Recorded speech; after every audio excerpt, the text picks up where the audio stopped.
Welcome back to the Alice Stewart Show, 7:06 here in Central Arkansas. And no doubt, all eyes in Washington have been on the heated conversations over Syria.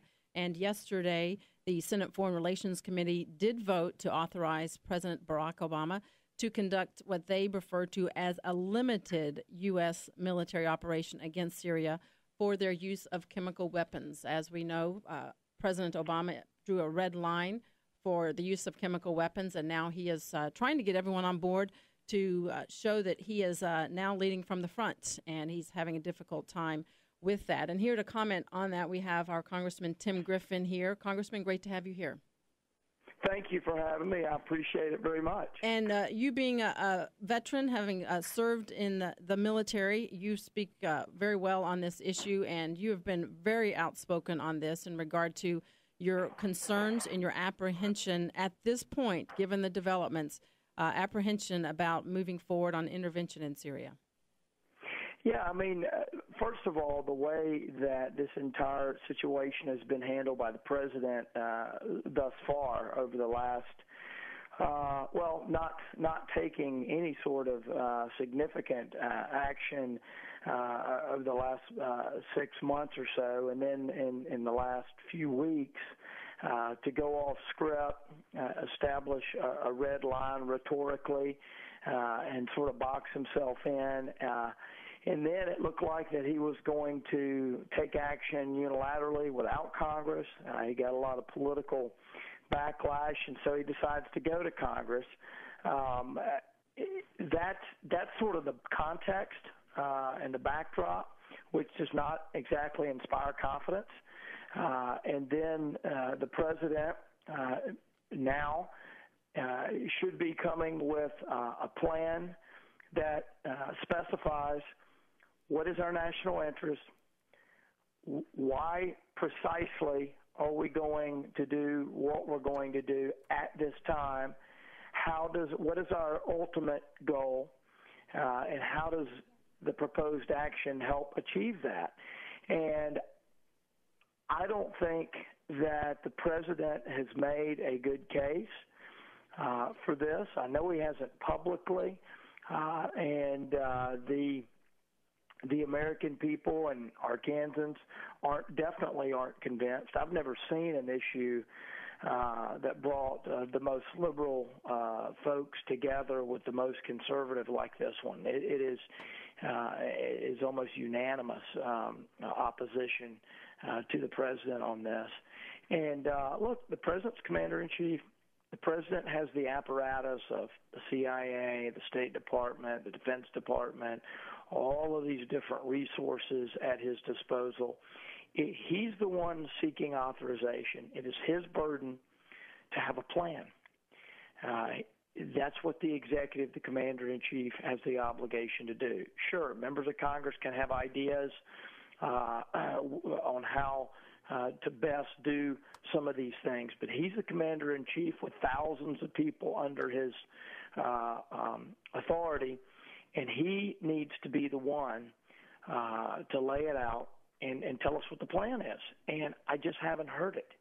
And so I think this is an uphill battle for the president. Congressman, I know you're limited on your time this morning. I wanted to ask you about this, and that the president has been pretty telegraphic about that this will be a limited strike. This will be very reserved, no boots on the ground, basically telling the time, place, and manner in which we will attack. How does that sit with someone like yourself, a military leader? How is that going to send a message to Assad when they know all of the details virtually on how we're going to, quote, send a message? Well, certainly now that he's said what he has said, the president, he doesn't have to do it precisely that way. You can always change course. But it just is another piece of evidence indicating that this has been ham-handed in the way it's been handled. And again, that doesn't inspire confidence going forward.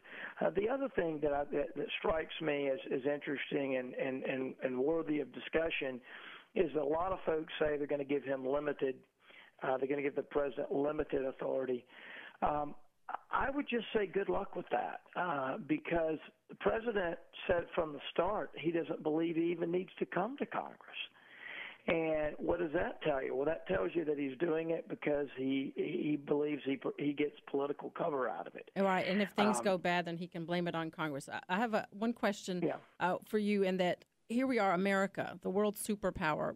Ronald Reagan has established us as the peace through strength. We're the mighty superpower. Well, as a result of all of this leading from behind, we have Syrian leader Assad calls Obama weak. We have the Russian leader Putin calling our Secretary of State Kerry a liar.